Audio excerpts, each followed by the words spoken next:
जय श्री राम। हिंदुस्तान हमारा है, हिंदुस्तान हमारा है। बजरंग दल, बजरंग दल। यहाँ पर कोई पैसे की लालच में नहीं आया हुआ, यहाँ पर कोई बहका के नहीं लाया गया। द लाइव टीवी, सच सबसे आगे। हो सकता है ये शख्स बिल्कुल ठीक कह रहा हो कि पैसों के लिए ये लोग यहां इकट्ठा नहीं हुए। हो सकता है ये भी सच कह रहा हो कि किसी के बहकावे पर ये लोग इकट्ठा नहीं हुए। लेकिन ये बात बिल्कुल सच है कि लोगों को बहकाने आए हैं, बरगलाने आए हैं, जहर और नफरत फैलाने आए हैं। दरअसल दिल्ली के द्वारका में जिस चर्च को निशाना बनाया गया था, उसी के बाहर की ये वीडियो है। बताया जा रहा है कि तोड़फोड़ से पहले की ये वीडियो है, जहां पर जहर उगला गया, नफरत फैलाई गई और उसके बाद जमकर चर्च में उत्पात मचाया गया। जिन तमाम गुंडे और मवालियों को दिल्ली पुलिस ढूंढ रही है, उनका ये वीडियो निकलकर सामने आया है। ये उसी चर्च के बाहर का वीडियो है जब तोड़फोड़ की गई थी और उसके बाद पुलिस ने मामला दर्ज कर लिया था। अब आपको आज हम भी पूरा वीडियो दिखाने जा रहे हैं कि किस तरह से इस देश के युवाओं के भीतर जहर बो दिया गया है, नफरत पैदा की जा रही है और पूरी की पूरी फौज अब इस काम में जुट चुकी है। नमस्कार, मैं हूं प्राज्वल गौतम और आप देख रहे हैं द लाइव टीवी। आपको याद होगा कि अभी 3 दिन पहले ही दिल्ली के द्वारका में एक चर्च को निशाना बनाया गया था। वहां पर तोड़फोड़ की गई थी। जिस शख्स ने वहां पर विरोध किया था, उसके साथ मारपीट की गई थी, बुरी तरह से घायल हो गया था। उसके बाद पुलिस ने सीधे तौर पर इस पूरे मामले में एफआईआर दर्ज की थी और आरोपियों को ढूंढ रही थी। उनका कहना था कि घृणा फैलाई जा रही थी, इसलिए वह मामूली विवाद बताया जा रहा था। लेकिन अब जो वीडियो निकलकर सामने आई है, इस वीडियो को गौर से देख लेना चाहिए कि किस तरीके से डंके की चोट पर लोगों को बरगलाया जा रहा है, नफरत पैदा की जा रही है, जहर फैलाया जा रहा है और इन सब के लिए इस्तेमाल किया जा रहा है एक बार फिर से भगवान श्री राम का नाम। क्योंकि जब वीडियो की शुरुआत होती है तो उसमें भगवान श्री राम के जयकारे लगाए जाते हैं, भारत माता की जयकारे लगाए जाते हैं। बताया जाता है कि किस तरह से बजरंग दल हिंदुस्तान का एक दल है जो हिंदू हितैषी है और साथ साथ यह भी बताया जाता है कि ये पैसे के लिए नहीं आए, किसी के बहकावे में नहीं आए, बल्कि ये अपना कर्तव्य निभाने आए हैं। कर्तव्य के नाम पर इन्होंने क्या किया वो आपको बाद में दिखाएंगे। पहले इस जहर फैलाने वाले शख्स का पूरा बयान सुनिए। जय श्री राम, जय श्री राम। गर्व से कहो हम हिंदू हैं, हिंदुस्तान हमारा है, गर्व से कहो हम हिंदू हैं। हिंदुस्तान हमारा है। देश का दल, बजरंग दल, देश का दल, बजरंग दल। ये आपकी सबकी युवा शक्ति है। यहाँ पर कोई पैसे की लालच में नहीं आया हुआ, यहाँ पर कोई बहका के नहीं लाया गया, यहाँ कोई बीमारी का इलाज करने नहीं आया हुआ। ये जितना हिंदू खड़ा है, ये सब अपनी कर्तव्य का पालन करने आए हैं, अपने धर्म की रक्षा का पालन करने आए हैं। अगर जो लोग यहाँ पर ये भूत पिशाच निकट नहीं आवे भी बता रहे थे भाई साहब, भूत पिशाच वाले कहते हैं कि इनमें मानवता बहुत है। मैं ये पूछता हूँ, अगर मानवता है तो जब अंग्रेज जो थे वो भी क्रिश्चियन ही नहीं थे। वो अंग्रेज जो क्रिश्चियन थे, उन्होंने हमारे साथ क्या क्या अत्याचार किया, क्या उसे मानवता कहते हैं क्या? नहीं। अगर आप लोग अपने अपने पास्टर, अपने अपने पादरियों से पूछो कि यदि इसको मानवता कहते हैं कि हमें पहले गुलामी करवाई, आपने अत्याचार करवाया और आज पैसे की लालच में हम दोबारा गुलाम होने के लिए जा रहे हैं, इस बात को समझने की जरूरत है। तो सुना आपने, उसी चर्च के सामने खड़े होकर किस तरीके से नफरत बांटी गई, जहर फैलाया गया, लोगों को बरगलाने का काम किया गया। अब इसका आधार क्या है? अब इस शख्स को सुनेंगे तो हो सकता है मत्था पीट ले, अंधभक्त तो मत्था ही पीटेंगे कि आखिर चर्च में तोड़फोड़ करने की वजह क्या थी। हंसने भी लगेंगे आप, लेकिन ये संवेदनशील मामला है कि किस तरीके से लगातार दूसरे धर्म के लोगों को निशाना बनाया जा रहा है। पहले मुसलमानों को निशाना बनाया जाता था, अब ईसाई धर्म को निशाना बनाया जा रहा है। पहले मस्जिदों में घुसकर तोड़फोड़ की जाती थी, आगजनी की जाती थी, अब सीधे तौर पर चर्च को भी निशाना बनाया जा रहा है। राष्ट्रीय राजधानी में यानी दिल्ली में द्वारका के अंदर खुलेआम गुंडागर्दी की गई और पुलिस अभी तक किसी को गिरफ्तार नहीं कर सकी है। अब आपको बताते हैं हुआ क्या। दरअसल ये शख्स वहां पर पहुंचा, कुछ लोग इसके साथ मौजूद थे, माहौल बनाया गया, नफरत फैलाई गई, भगवान श्री राम के नाम को गलत इस्तेमाल किया गया, यानी धर्म का गलत इस्तेमाल किया जा रहा है, भगवान के नाम का गलत इस्तेमाल किया जा रहा है। जबकि भगवान श्री राम ने कभी नहीं कहा था कि दूसरे धर्म के लोगों को निशाना बनाए, लेकिन ये करते हैं वही काम, क्योंकि इनके लिए ये भगवान श्री राम का नाम जयकारा नहीं है, नारा है। जयकारा नहीं है, सुन लीजिए, नारा है विद्वेष फैलाने के लिए, लोगों को डराने धमकाने के लिए। और ऐसे ही भगवान श्री राम का नाम बदनाम किया जा रहा है। भगवान श्री राम का नारा लगाया गया, उसके बाद भारत माता की जय का नारा लगाया गया, दावा ठोका गया कि हिंदुस्तान हमारा है, देश का दल, बजरंग दल, इस तरह के नारों का इस्तेमाल किया गया। बताया गया कि पैसों के लालच में नहीं, हम अपना कर्तव्य निभाने आए हैं। और कर्तव्य के नाम पर जो इसने बखान किया है वो सुन लीजिए, पहले सुनिए फिर आगे बताते हैं आप। जय श्री राम। जय श्री राम।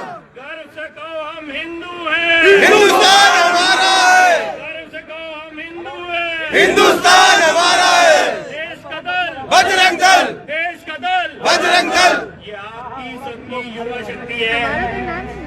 यहाँ पर कोई पैसे की लालच में नहीं आया हुआ, यहाँ पर कोई बहका के नहीं लाया गया, यहाँ कोई बीमारी का इलाज करने नहीं आया हुआ। ये जितना हिंदू खड़ा है ये सब अपनी कर्तव्य का पालन करने आए हैं, अपने धर्म की रक्षा का पालन करने आए हैं।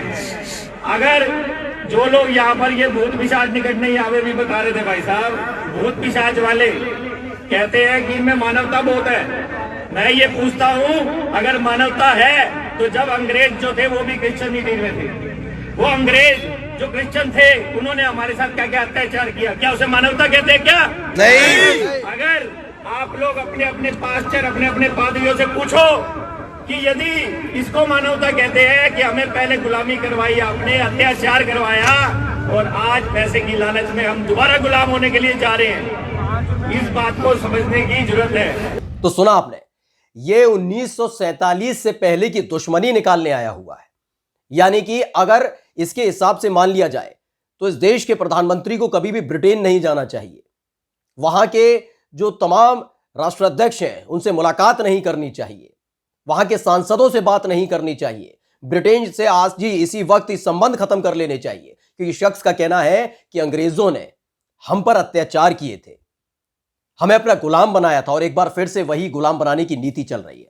इसका कहना है कि अत्याचार किए थे और उसके बाद तोड़फोड़ हुई। आप समझ सकते हैं इसका मतलब कि अगर जो 1947 से पहले हुआ था उसका बदला अगर लिया जाए तो इस देश के प्रधानमंत्री को, क्योंकि बजरंग दल के इन नेताओं के खिलाफ कार्रवाई नहीं होती है, ना उन पर कोई बैन लगाया जाता, इस तरह से घूम घूम के गुंडागर्दी करते हैं, यानी वो ठीक है, इसका मतलब सरकार की नजर में भी और पुलिस प्रशासन की नजर में भी। और अगर वो ठीक है तो इस देश के प्रधानमंत्री को अब सोचना होगा, इस देश के तमाम नेताओं को सोचना होगा कि ब्रिटेन से इसी वक्त संबंध खत्म कर लेने चाहिए, क्योंकि वही ब्रिटेन है, ये ब्रिटिश हुकूमत जिसने 200 साल तक हम पर राज किया, अत्याचार किए। इस शख्स ने क्यों ये सब कहा आपको बताते हैं। इसका कहना है साफ तौर पर कि अपने पादरी से जाकर पूछिए कि आखिर क्यों हम पर अत्याचार किए गए थे।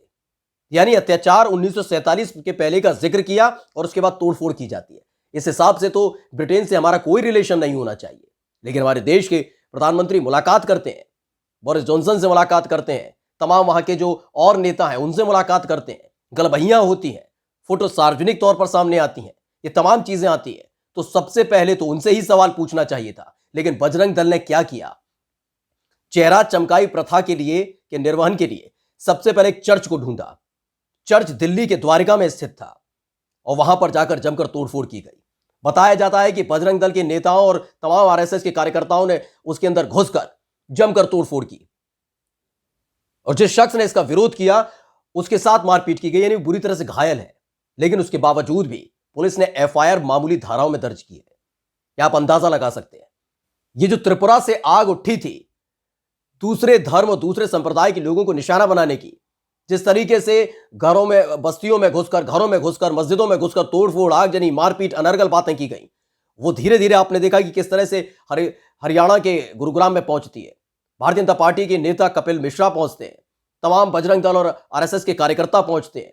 नमाज अता करने नहीं दी जाती, लगातार विरोध किया जाता है, गुंडागर्दी की जाती है। कहा जाता है कि नमाज अता की गई तो तलवार लेकर खड़ा हो जाऊंगा। कर्नाटक में भी यही होता है, नई पीढ़ी के लोगों को बरगलाया जाता है।